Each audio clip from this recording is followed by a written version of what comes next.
Good evening, good evening. We are live. We are live. And hello, my name is Nina Moore, and I'm very excited that you are deciding or have decided to join me this evening on Book Club. When you're logging on, let me know in the chat where you're logging in from, what city, what state, and or what country you might be logging in from. Listen, don't be here on Book Club alone. Don't be here alone. We want to make sure that you're sharing this with someone that you love, you love, you like, you trust, someone that you want to grow with you. Good evening, Sonia. Good evening, Nona. Tag and share. And most of all, have you all subscribed to this channel? All right. Have you subscribed to this channel? So I'm very excited because here we are just at January the 30th. Today is my son's 30th birthday on January the 30th. Good evening. Good evening. I see you all logging in. We've got Kansas, Flint, Michigan, 5 Mile Flint, Utoka. We've got North Carolina, South Carolina, Massachusetts, California is here. We've got Tennessee in the house, you guys. Everyone is joining us, and we're so excited to be here. Now, listen, you guys are probably going to see me drinking water. I don't know what's going on.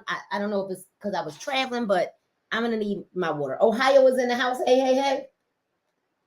So listen, tag some people. Let some people know that we are live, here for Book Club because we're starting our new book. And I promised you guys that we would start.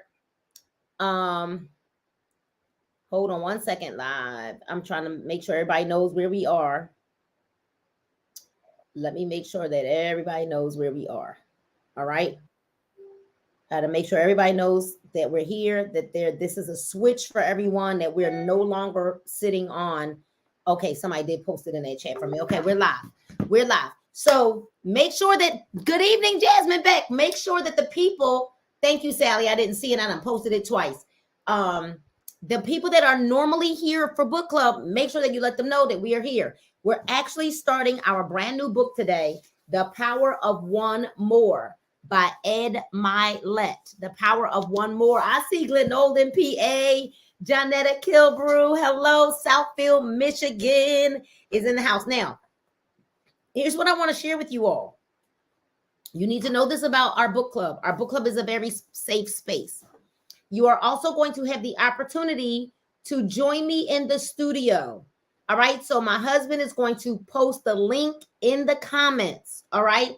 The link will be in the comments. Good evening, Georgia's in the house, but the link will be in the comments. So if you want to share a definition of a word, go Eagles, right? For everyone for all of you Eagles fans and not Eagles fans, go Eagles, right?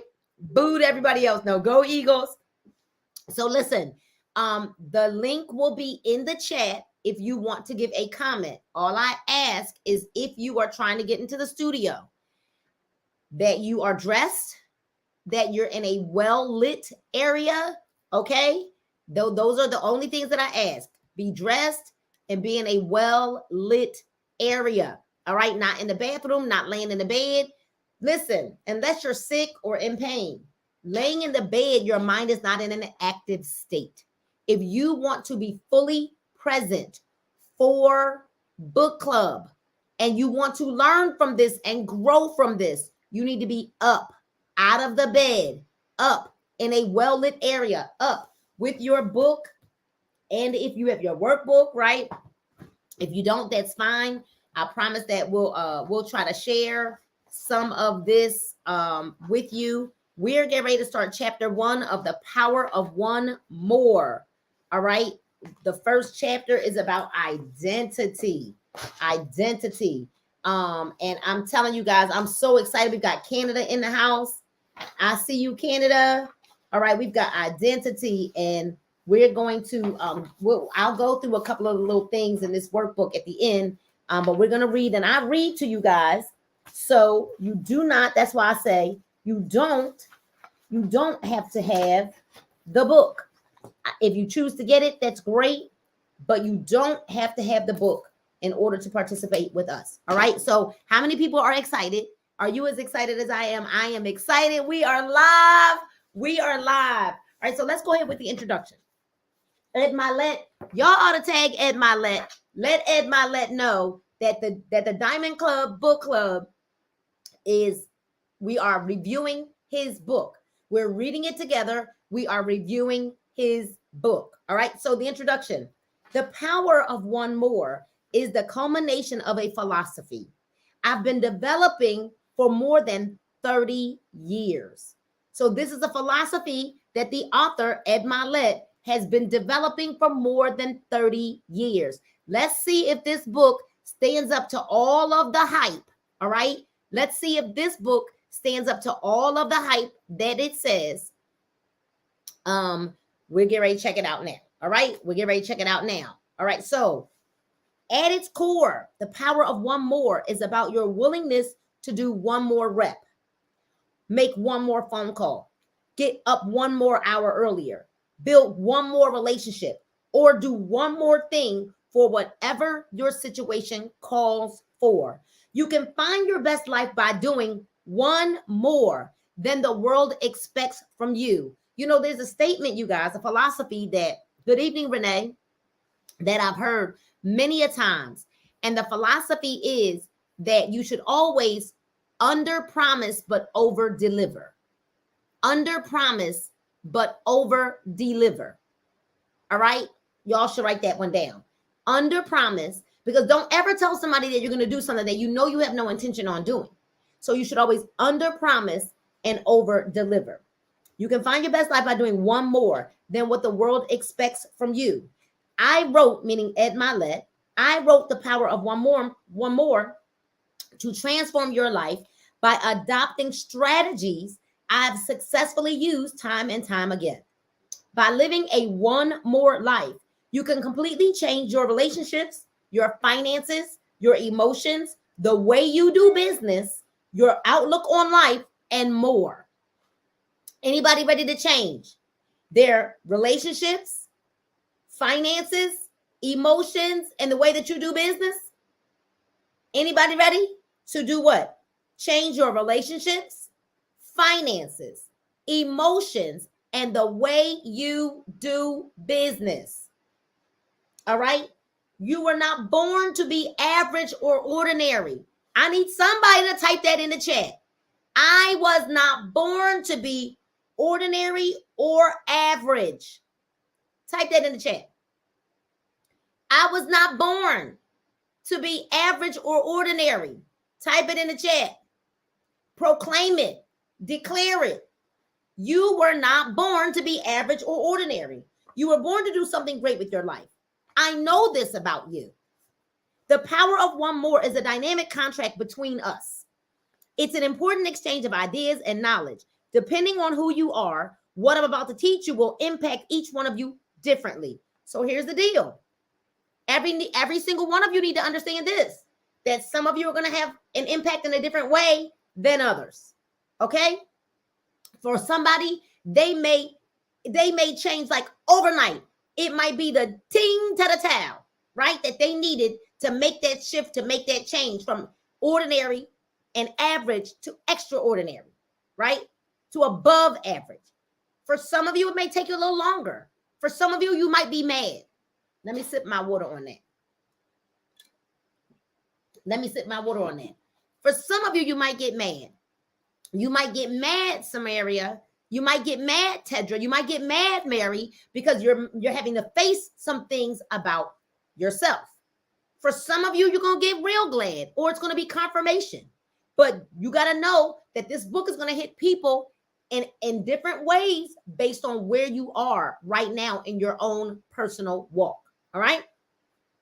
So it's going to hit you differently. By changing how you think and act, you'll find answers in those areas of life that matter the most to you. By doing what? Changing what? How we think and changing how we act. I would say this, Monique McCrae. What's up, Monique? I would say this. There's no way possible that if we change the way we think, we will not also change the way we act. Can I get a witness on that? Can I get a witness on that? Is there anybody that knows beyond a shadow of a doubt? Ain't no way that if we change our thinking, there's no way possible we could still act the same way. If we're still acting the same way, that means we really have not changed our thinking. Ruh-roh. The beauty of all this is that most times the answers are relatively simple. Most times, ladies and gentlemen, it only takes a little tweak. Listen to this. Y'all remember back in the day when we used to listen to the radio, right? And when we used to listen to the radio, we used to get that little static, right? And a little static on the radio, everybody. And sometimes you just have to turn the knob a little bit to the right, or sometimes you turn it a little bit to the left, kind of fine tune it. And then all of a sudden, the music would come through clear. Sometimes when you go to take a picture, you pick up your phone or you pick up the camera, and the object that you're trying to take a picture of, Deborah Moore, is fuzzy, out of focus. All you do is you reposition the lens to get a clear focus on the object in which you're trying to capture. You don't throw the camera away. You don't say, oh, this camera is broken. Oh, you know what? You know what? God probably don't want me to take a picture of that. Like, how silly can we be? How silly can we be? You know, God must not want me to do such and such because you know what? This has been so hard. Why do people even say that? Because you're trying to give yourself a way of escape. Maybe God wanted it to be hard to see if you were going to quit before you got started. But for whatever reasons, you may not have been able to see them or resolve them on your own. Figuring out where to begin can feel daunting. Most people are under the impression that there are 1,000 different things they must do to change their lives. Nothing could be further from the truth. I've learned, and you will too, that one more thing is often all it takes. And frequently, it's only one more step away from where you are now. Begin with one more. Let's type in the chat, one more. One more. Type in the chat, one more. You're a lot closer to changing your life than you think. You're one more meeting away. You're one more relationship away. You're one more decision away.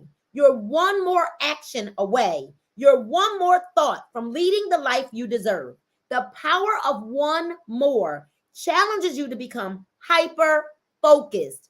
Come on, somebody type in the words hyper focused. Hyper focused. Hyper focused. Hyper focused and addicted to searching for the one mores. So now we've got to, just like you're addicted to giving up, you're addicted to quitting, you're addicted to complaining, you're addicted to all of those things, right? Just like you're addicted to all of those things, now you need to get addicted to searching for one more. Be on the hunt for how can I do one more thing, one more phone call, one more page of this book, 1 hour I got to get up earlier, one more, couple of more minutes on the treadmill, one more. Hyper focused. Now make a contract with yourself because God hears you and you hear yourself. You got to draw the line in the sand on today and stay hyper focused in search for the one mores in your life. The more you begin to see them and then execute the actions to realize them, the more your life will change. All right? The more you begin to see them and then execute the actions to realize them, the more your life will change. The individual thoughts and actions you take don't need to be profound. However, when you compound these small thoughts and actions and stack them up on top of each other, the resulting changes over time are profound. I'll teach you to keep promises to yourself. How many people will admit that they have a hard time keeping a promise to yourself? No judgment here. There's no judgment here. How many people? Is there somebody that wants to come into the studio to talk about how they have not been keeping promises to yourself? Any one of you that are live with us tonight? Thank you for your honesty, Jade. Thank you for your honesty. Thank you for your honesty, Robin. Thank you for your honesty. Thank you for your honesty. Thank you for your honesty, Rosa. So Ed Milet says he's going to teach us how to not break promises to ourselves, creating an internal belief system that you are destined for a better life than what you have now. See, here's the deal, Jonetta. People seem to think that when we say we're destined for a better life, that means that what we got is awful. That's not what that means. Better just means exactly what it is, better. So if you could have a little more joy, or a little better health, and a little more income coming in, and a little more, right? A little more, that doesn't make what you've got right now awful. It means that there's still more, that we don't settle for average. We don't settle for ordinary. We don't settle. When you implement one more strategies, you live by a set of principles above and beyond those of most other people. This is not just a how to succeed in business or how to succeed in a relationship book, although for some it will be. For most of you, this book will have several applications. That's why you should think of this as a how to succeed in your life book. Your challenge is to take these strategies and apply them to the areas of your life that matter to you, because no one else can tell you what matters to you. But there will be no settling after we start reading this book, which is today. Today, January 30th, we draw the line in the sand. All right? There are no wasted words on these pages, but some parts of this book will connect with more than others. Certain principles will challenge your ways of thinking, beliefs, and values, and several will land on you like a ton of bricks and values. I need everybody right now that's watching live, and or whether you're going to end up watching this as a replay, to make a commitment right now that you will not quit reading this book with us because it falls like a ton of bricks on you. Make a commitment now. If you're bold enough to write it in the chat, to let everyone else witness and be a witness with you that you are not allowing yourself to quit on this book because it falls on you like a ton of bricks, or because you done got mad at something that the author done said because it faced you, it hit you in the face. Make a commitment right now that you will not quit on this book, meaning you will be with me on book club until we're done. Even if it means you got to go back and rewatch some of this. All right? The commitment is for you. It's not for Nina. It is for you. So I see you. I see you, Utoka. I see you, Connie, Rosa, Nona, Carol, Lady, Robin, Tamara, Jade, Sonia. I see you all. I see you. Letitia, Janetta, Monique, Mary. I see y'all. Marjorie, Letitia. I see y'all. I see y'all. Tracy. Sound the alarm. Yvette, Marguerite. Even if it slams me up against a wall, Sean, Sylvia, Robin Ball, Shammy, there we go. Renee Bryant, Deborah Fuller, Jasmine Beck, Trey, I see you, Tedra, Kimberly. All right, there it goes. And some of you are saying it already hit me. Good. We are not quitting. All right. I've purposely designed these strategies to be universal as well. You're going to read about principles that apply to all people in every area of life. You can take lessons from each chapter, whether you're a world-class athlete, a CEO, a rapidly rising star in the business, a parent, or still in college. Some of you will use this book to transform your life completely.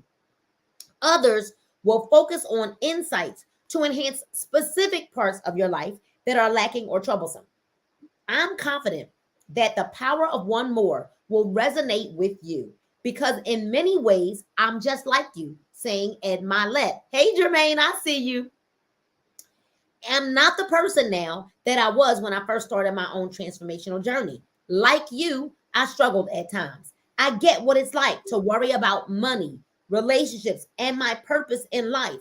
I know what it's like to lack confidence, fall into a slump, and wonder if I'll ever feel happy. I've been beyond poor to the point that I couldn't even pay the water bill in an apartment where my wife and I once lived. Is there anybody that's willing to admit that you do not yet know what your purpose or your destiny is on the earth? Is there anybody that's on here watching live, or if you commenting after the live is over, is there anybody here that will admit that you still don't know what your journey, what your purpose is on the earth, what your destiny is? Do you know? If you say me, say I don't know. And it's not a bad thing that if you don't know, but I believe between this and my inner circle that's launching on Wednesday, and I think, Paul, you can correct me if I'm wrong, if I'm right. I think we only have like 3 spots left for inner circle, right? Because we said we would keep that number small. So check the chat, y'all. I think there's only 3 spots left for inner circle. Yep, there you go. There's only 3 spots left because that inner circle, I'm gonna walk with you for this year, and we'll talk more about that at the end. All right. So he says, Ed Milet says he was so poor he couldn't pay the water bill, y'all. He says, I've faced health problems. I've lost people close to me. And over the years, I've battled doubt, frustration, fear, and anxiety. I've lived with not having the answers. Even worse, I've also been in places where I didn't know what paths to take to find the answers I so desperately sought. For those of you who have lived in a stressful or dysfunctional family, I also know what that's like. Later in this book, I'm going to tell you about the personal challenges I faced being raised by an alcoholic father who was also my hero, and how that impacted my self-esteem. I hope y'all hearing that. He had an alcoholic father, and it impacted his self-esteem. In fact, one of the reasons I've become so proficient at learning how to grow is because I had such a far place from which to come. The truth is, I needed to learn how to grow so I could simply function to reach a baseline. Some of it's okay, Monique. We're going to walk through that journey together, right? The good coming from all of this is that it reinforced my belief people can dramatically change their lives. I saw it firsthand from watching how much my father changed over the years. I need to know before we go any further, do you all believe? And if you're watching the live or you're watching the replay, do you believe that your life can totally change? Yes or no? Yes or no? Because if you don't believe it, nothing's going to happen for you. Do you believe that your life can totally change? That you literally can do a 180 turnaround? Do you believe it? So I also wrote The Power of One More because after years and years of struggling, of trial and error, I learned what it takes to succeed in life.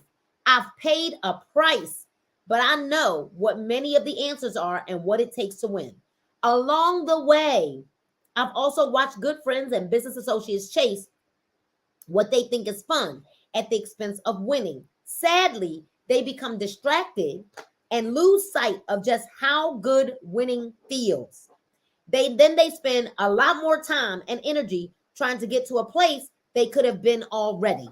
When I first started out, I often set fun aside in favor of winning. The ironic thing it didn't take long before I figured out that winning is fun. In fact, one of the quotes I'm best known for is winning is more fun than fun is fun.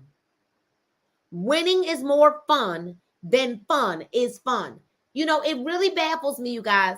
Have you ever heard the people who say, I don't care if I win?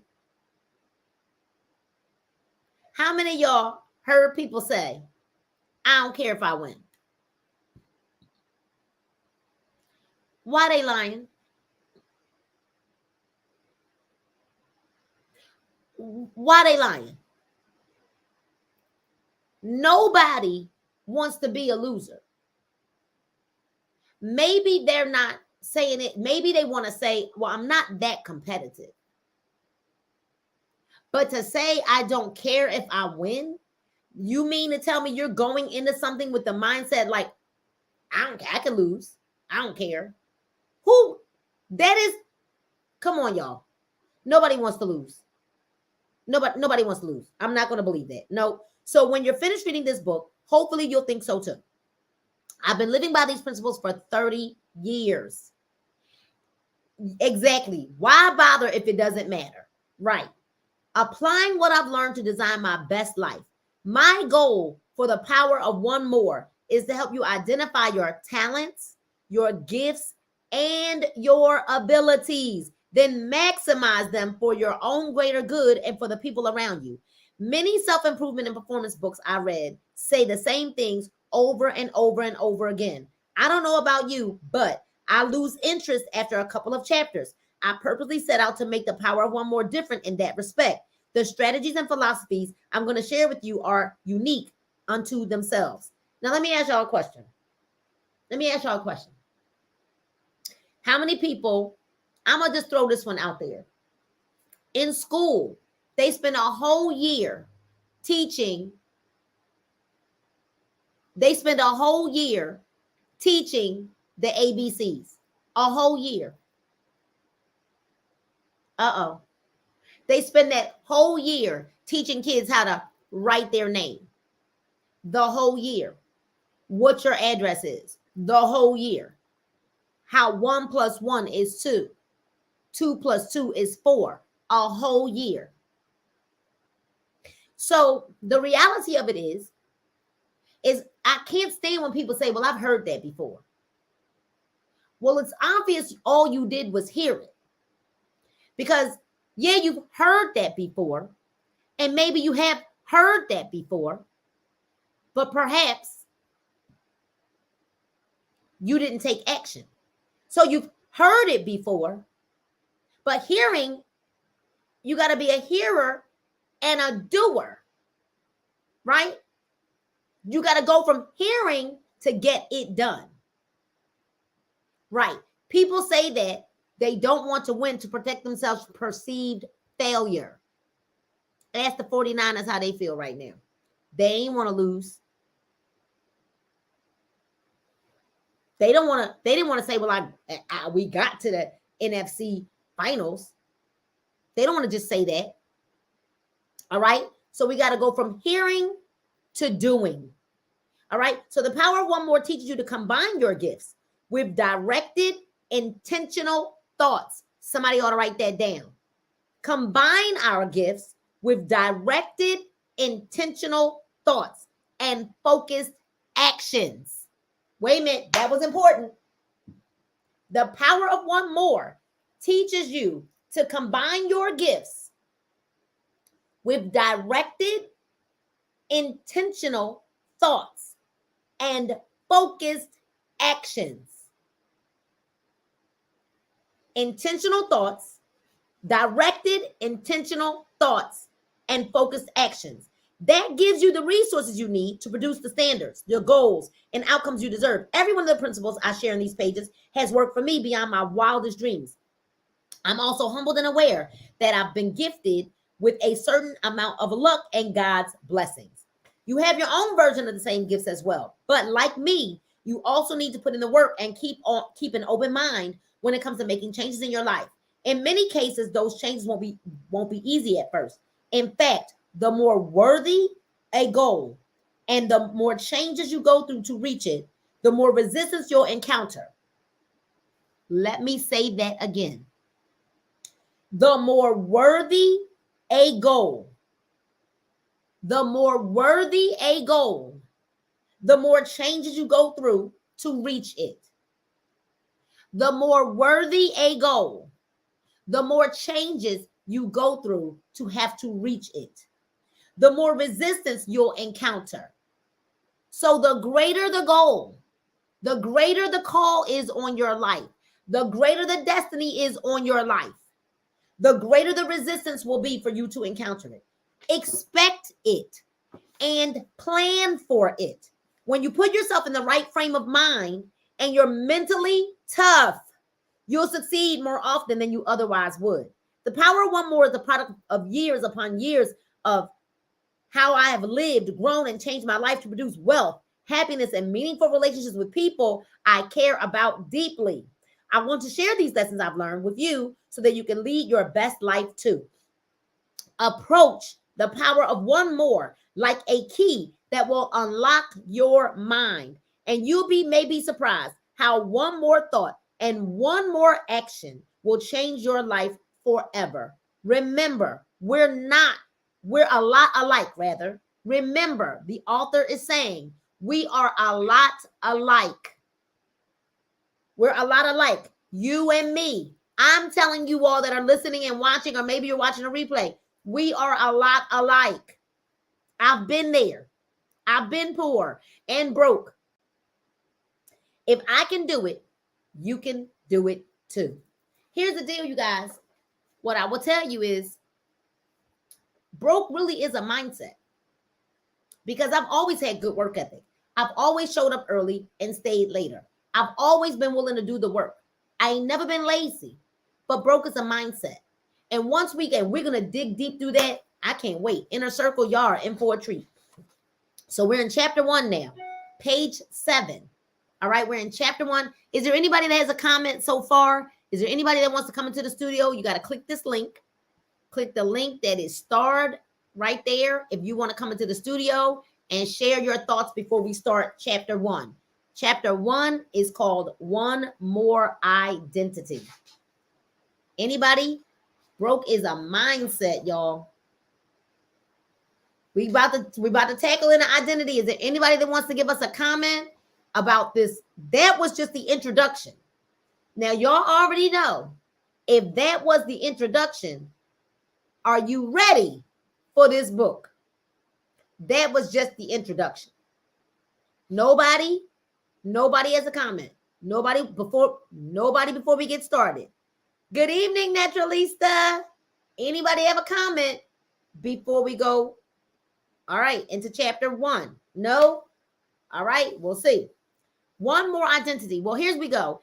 I need for someone to give us the definition of the word identity. I need you to come into the studio. Checking in from Miami, Florida. All right, so we got Miss Trey. Miss Tracy's got a comment. And then I need another person to give us the definition to the word identity. All right, what's up? What's up, girl? What's up? Hey, how y'all doing? Thank you for allowing me to come on and speak. Listen, I already got stung a few times from the very beginning. I just knew that I needed to be here. First of all, I didn't go to work because I didn't want to miss it. So I'm here. And I'm ready to get whatever I get. Sometimes we have to trust the process. Not sometimes, all the time. Because the process may not be what we expect. It may not be what we dream, like all glorious. It doesn't look good.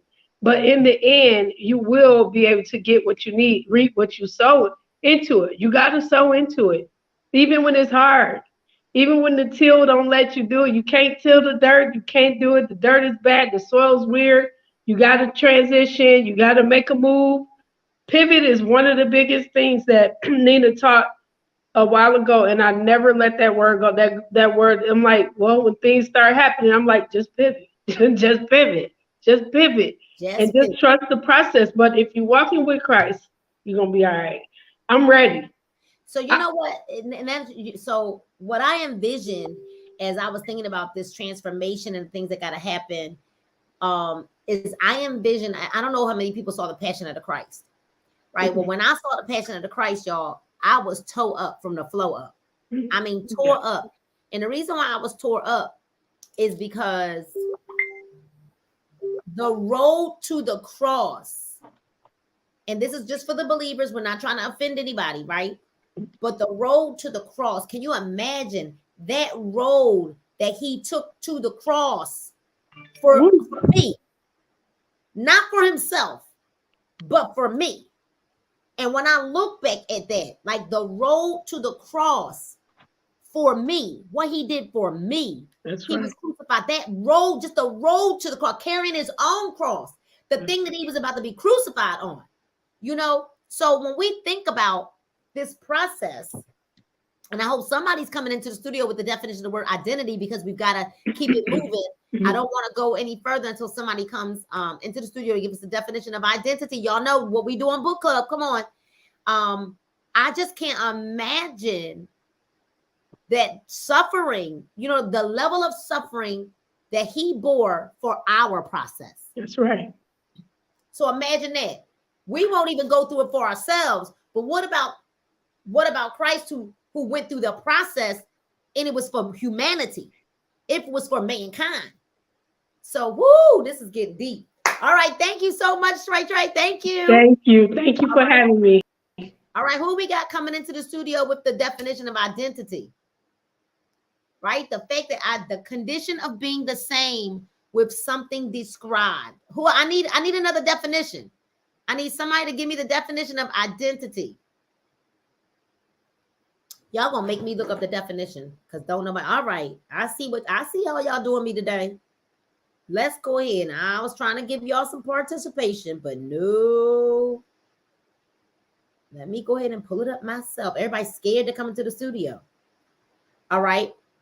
The fact identity is the qualities, beliefs, personalities, traits, appearance, and or expressions that characterize a person or a group. All right. The fact of being who or what a person or a thing is.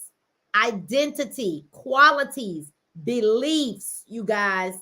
An element of a set, which, if combined with another element by a specified binary operation, leads to no, that's not what I wanted.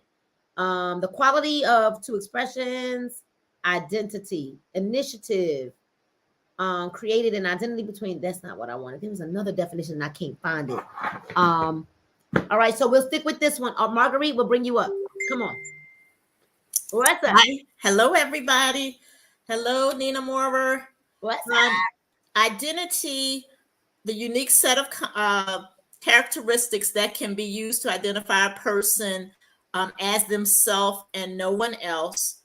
It also says one's gender, social class, social economic status, sexual orientation, disabilities, religious belief. What determines identity is how one self expresses themselves in their life experiences. Good. Very good. Thank you. Thank you, Marguerite. You're welcome. All right, you guys. Identity, qualities, beliefs. All right, so let's go on. We're in chapter 1, you guys, and we are going to read one more identity. They always say time changes things, but you actually have to have change. You actually have to change them yourself. They always say time changes things, but you actually have to change them yourself. That is a quote by Andy Warhol. In many ways, reshaping your identity is the most fundamental concept. And I will tell you, if you have the book, it is all of that is in capital and it's bold. I don't know if y'all can see that, right? Y'all see how bold that is? And that one sentence is in all capital letters. So here's what you got to understand. When you see an author writing something like that, that means he wants you to pay attention to that sentence. In many ways, reshaping your identity is the most fundamental concept. Somebody look up the definition of the word fundamental and put it in the chat for us. Of what it means to be a one more thinker and doer. Ladies and gentlemen, we've got to become a one more thinker and doer. A one more thinker and doer. All right?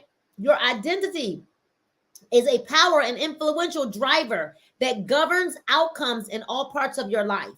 Identity defines the limits of your success, where finances and achievements. It controls the quality of your emotions, relationships, and self-worth. What exactly is identity? I define it as thoughts, concepts, and beliefs we hold as the most genuine parts of our most genuine parts of our inner being.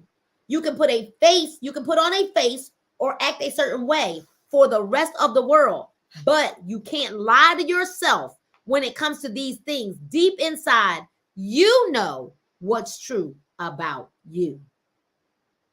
Put it another way. Identity is this.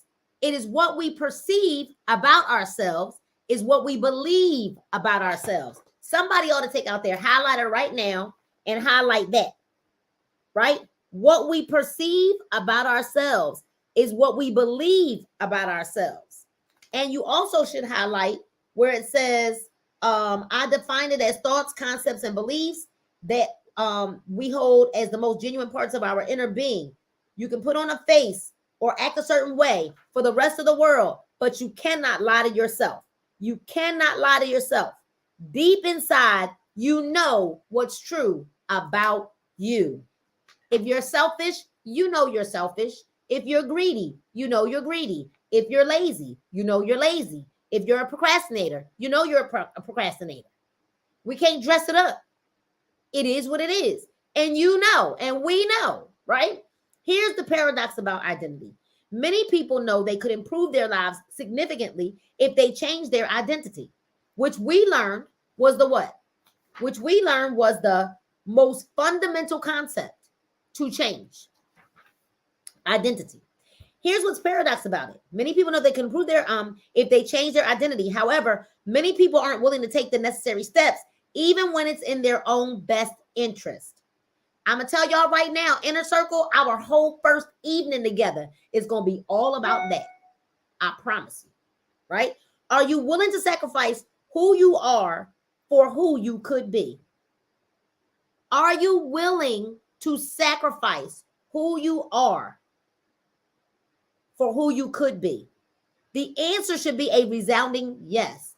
Fundamental means a central or primary rule or principle on which something is based.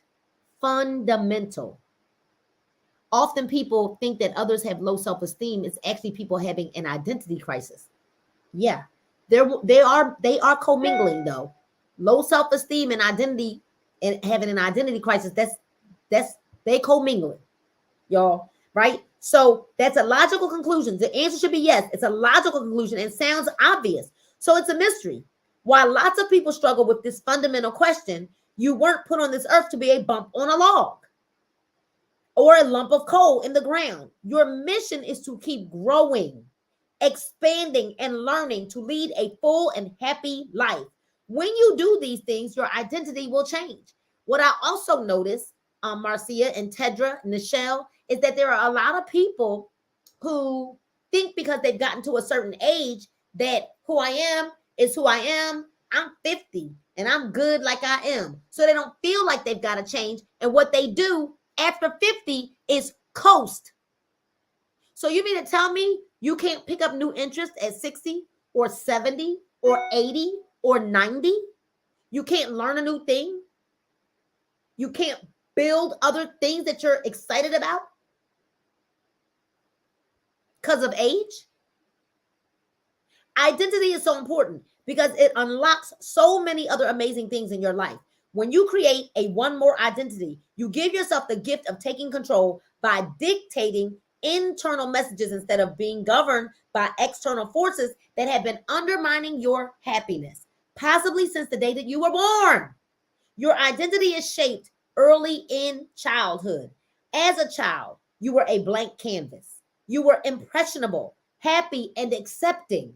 You had no reason to believe the external world was out to hurt you in any way. Gradually, you learned to function in the world based on what you were taught by your parents, family members, friends, teachers, and others with whom you come in contact.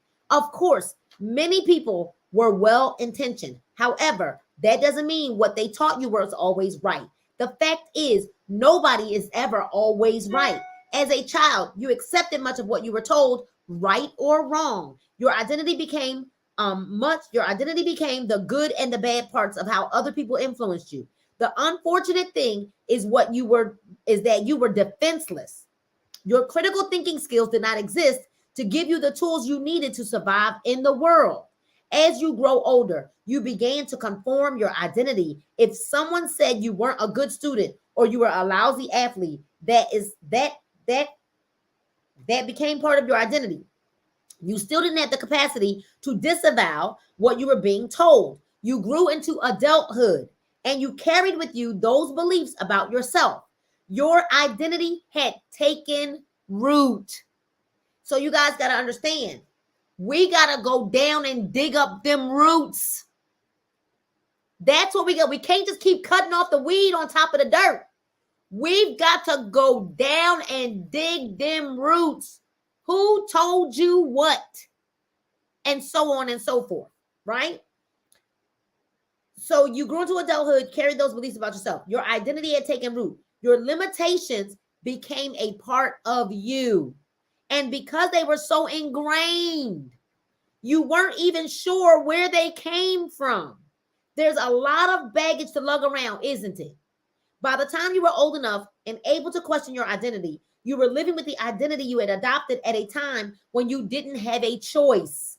Of course, this assumes you're even aware of how your identity impacts you. Many people simply go through life screwed up and unsuccessful and never quite knowing why. However, as a one more thinker, all right, let's go ahead and put that in the chat. I'm a one more thinker, right? Because that is what we're adopting today, the philosophy of I am a one more thinker. We got to get to the root of the problem and dig up them stubborn roots to be a one more thinker. You are now aware and you can change your identity once you become intentional about it. How can we change our identity? When we become what? Intentional about it. Okay? Here's how. Adjusting your identity thermostat. I've touched briefly on your identity thermostat in the past, but now I want to give you more details about how this concept can work on your behalf. Let me check the time, 7:15. Your identity is the force that governs your life and regulates your results. Think of it like a thermostat. Your internal thermostat sets the conditions of your life. You walk into a room, and if it's too hot or too cold, you look for a thermostat to adjust the temperature to what you like. It doesn't matter what the external conditions are. The thermostat can be 100 degrees out. The temperature can be 100 degrees outside. But if the thermostat is set for 75 degrees, it kicks on. And the air conditioning cools down the temperature and regulates the environment. I hope y'all heard that. And it regulates the environment. The thermostat regulates the environment. No matter what is going on, you can tell it to be hot or you can tell it to be cold. So what are you? You are your thermostat. You are now governing your life and telling your life whether to be hot or cold based on what you say, based on what you do or you don't do. Uh-oh. This is what happens every time your results begin to exceed your identity. You unconsciously turn on the air conditioners of your life and cool it back down to what you believe you deserve. Ouch! How good is this? How good is this? This is what happens every time your results begin to exceed your identity. So here you go. Why is it that a person can earn a lot of money, right? Are you a thermostat or the thermometer? Right. But how is it, Marguerite? How is it, Nona? How is it, Paul, Jack, Jade, that a person can earn a lot of money, hit the lottery, and be broke in a year later? See, because this is what happens every time your results begin to exceed your identity. So because the results exceeded your identity because you refuse to change, you refuse to grow, where the author says, reshaping your identity is the most fundamental concept. But when you refuse to grow and you're wondering what happens, it is that the results began to exceed your identity. So you constantly turn on the air conditioners of your life and you cool it back down to what you believe you deserve. So you don't think you deserve to earn $10,000 a month. So because you've never done it and no one else in your family has ever done it, so you sit around believing that it can't happen. Well, you could do $10,000 in 4 or 5. You could do it overnight. You could do it in a day, but you don't believe it. You don't believe it because it now exceeds your identity. Because you don't believe that you're worth more. Don't worry. We're going to be talking about that in the inner circle. Hope all of you register for the inner circle, right? So much like a thermostat, your identity regulates your internal self-worth. So good. Much like a thermostat, your identity regulates your internal self-worth. It regulates your actions and your results. Listen to this. Your identity regulates your internal self-worth, and it regulates your actions and your results. Not how much you know, how much you think about you. What do you think about you? Do you know your identity? Because when you don't know that identity, it regulates your internal self-worth. It regulates what you will do and what you won't do, and then the outcome.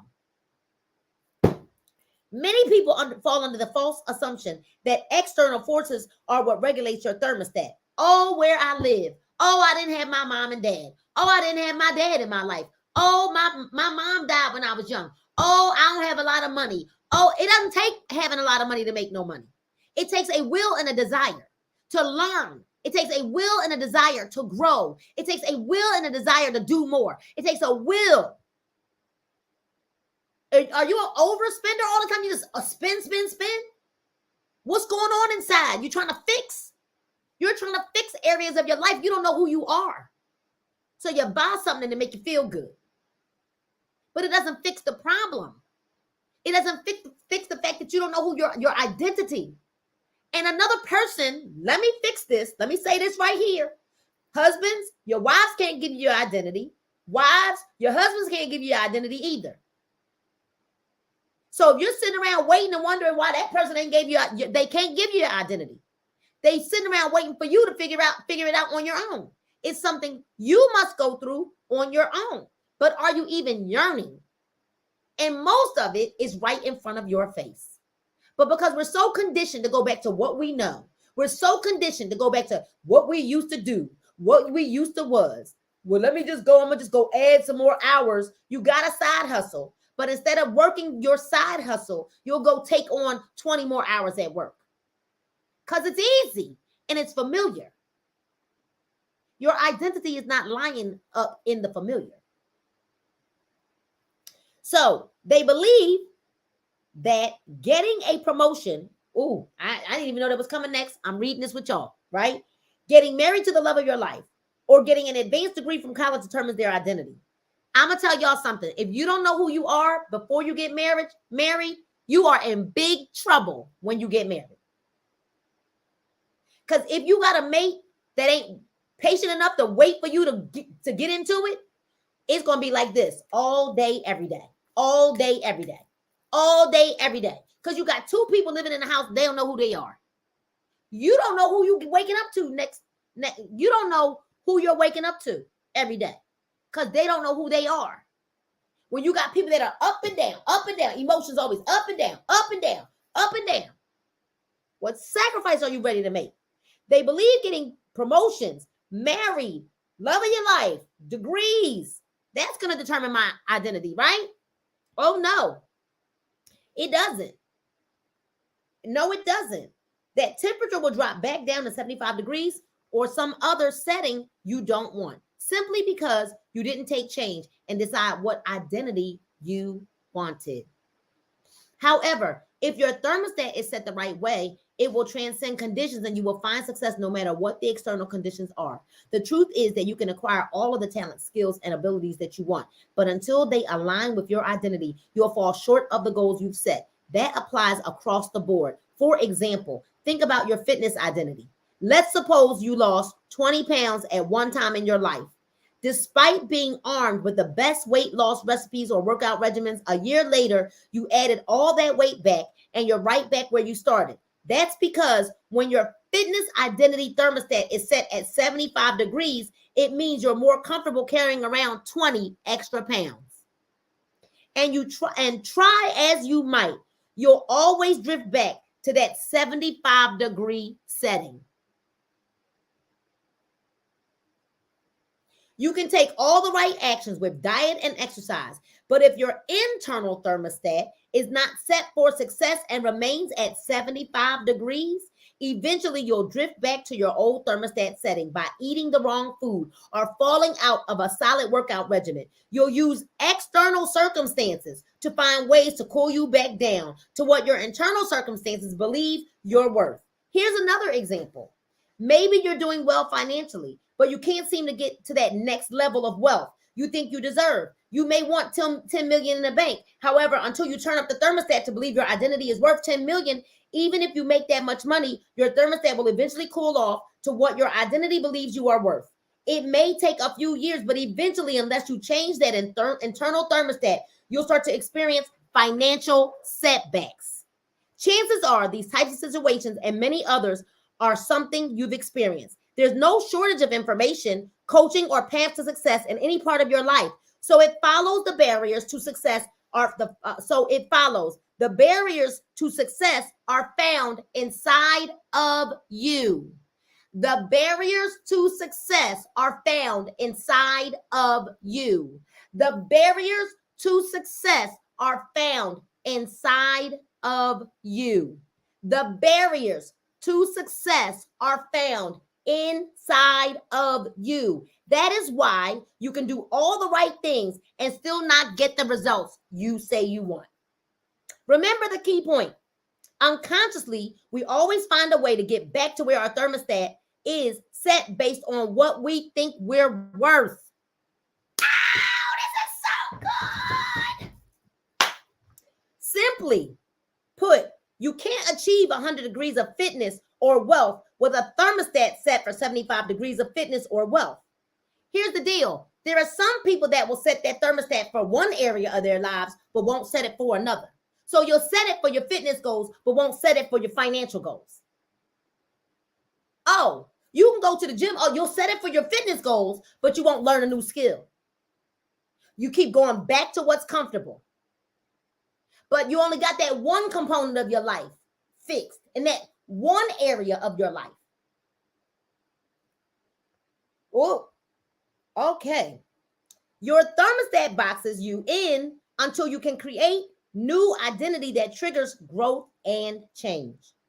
This isn't to say that you can't achieve success, because you will in many cases. However, unless you adjust your identity, unless you pivot, adjust your identity, down the road, your thermostat will bring you back to where the identity is set. Typically, most people blame external forces when this happens. Do these examples sound familiar? Well, all I know is to work.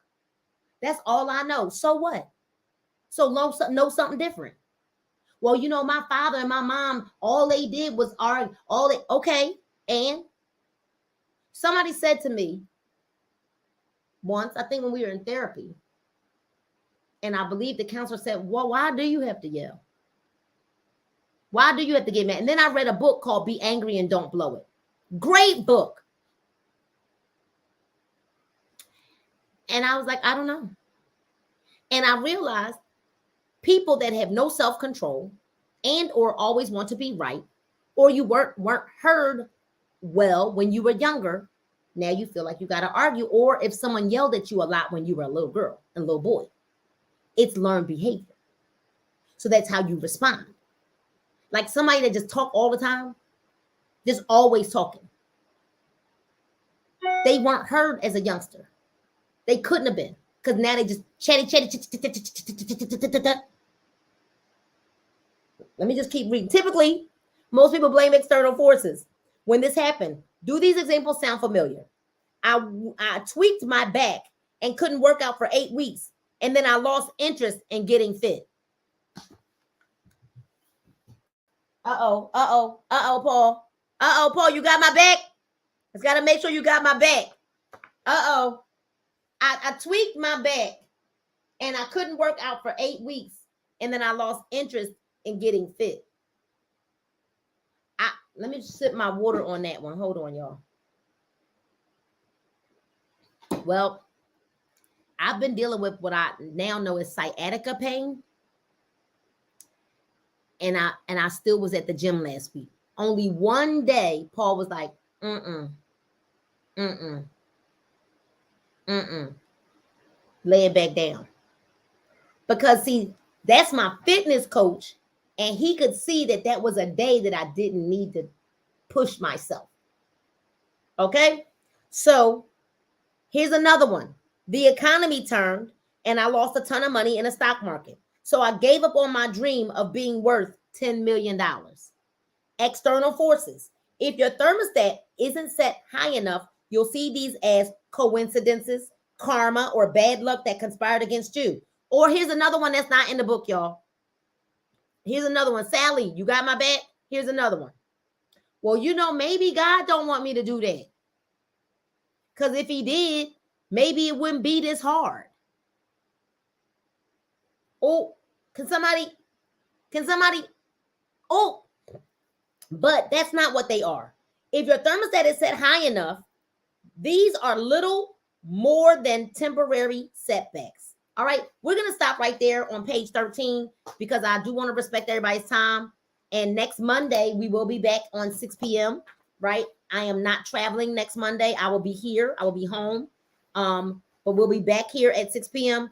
How are you guys enjoying this book thus far? How are you enjoying this book thus far? Come on, y'all. Tell me, how are you enjoying this book thus far? All right, so listen. Here's what I want you to do. Can somebody write these in the chat? If you don't have the workbook, I'm going to give you something to do before you get back next Monday. All right, at 6 p.m. Eastern, right here on YouTube. Ask yourself, and can someone type these? Maybe Paul, can you type this question in the chat, and I'll put a star on it. 1, what parts of your identity do you wish to change? Because I can't type on my side. What parts of your identity do you wish to change? All right, when somebody puts that in the chat, I'll put a star next to it. What parts of your identity do you wish to change? Ed Milet, we've got good reviews for you thus far. Thus far, we are loving this book. All right. So what parts of this book, what parts of your identity, rather, do you wish to change? Let me put a star beside that. All right. Next question. What steps will you take to change your environment? What steps will you take to change your environment? That's number 2. What steps will you take to change your environment? All right. Now, while somebody's working on question number 2, what steps will you take to change your environment? Question number 3, what steps will you take to build your confidence? What steps will you take to build your confidence? All right. All right. There's number 2. Put a star by that. What steps there you go. And there's number, yep. Wait, what do we have? 3? 3 is what steps will you take to build your confidence? All right. Thank you. There's number 3. Now listen, checklist. Here's the checklist from the workbook. Make a list of shortcomings that you want to change. All right. Make a list of shortcomings that you want to change. Then you want to make 3 promises to yourself that you will keep this week. Meaning you're gonna need to keep 3 promises to yourself from this Monday to next Monday. All right, you guys? So make a list of your shortcomings that you want to change. Then you want to make 3 promises to yourself that you will keep this week. Not for life right now. We're going to take this week by week. Make 3 promises to yourself that you will keep this week. All right? That was number 2. Number 3, make 1 change to your environment or your proximity, your environment to others this week. All right? Make 1 change. 1, just make 1 change. Maybe you shouldn't be hanging out. Maybe you should be watching TV. Change your environment. Get the news off your TV all day, every day. Just watching that. All right? Make 1 change to your environment. Then number 4, communicate respectfully something that you are going to no longer tolerate from yourself. Communicate respectfully something that you are going to no longer tolerate from yourself. All right? All right, you guys? This is so good. This is so good. So good.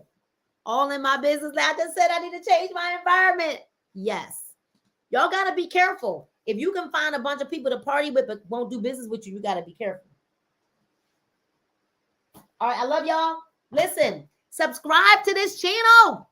Make sure you guys are subscribing to this channel. I am so glad we had this time together. Listen, invite somebody to meet us here next Monday at 6 p.m. Eastern Standard Time. All right, invite somebody else to be here, 6 p.m. Eastern Standard Time. And I can't wait to see you all. Listen, don't be afraid to go ahead and read a little bit more. But as you see, we're going to have a good time together. All right. Good night and God bless you all.